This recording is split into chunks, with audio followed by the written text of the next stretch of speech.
फ्रांसीसी मिराज तैयारी तुम्हारे मुल्क को दिए जाएंगे। उनके लिए अदा की गई रकम का तुमसे कोई ताल्लुक नहीं होगा, तुम बेफिक्र रहो। थैंक यू सर, हर चीज के लिए। दोस्त हर किसी के लिए जरूरी है। बिल्कुल सही कहा मिस्टर बैक्स्टर, खास तौर पर जब दोस्तों के पास बैंक हो, एयरक्राफ्ट हो। हेलो, आ जाइए सर।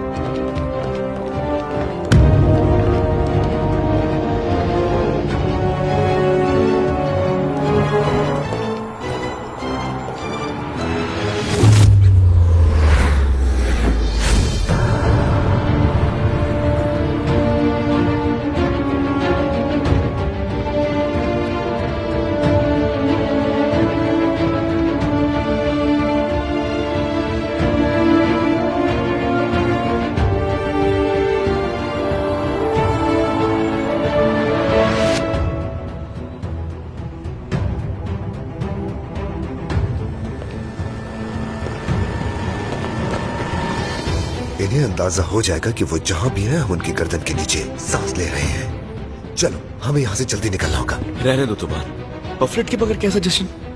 चलो जश्न मनाते हैं।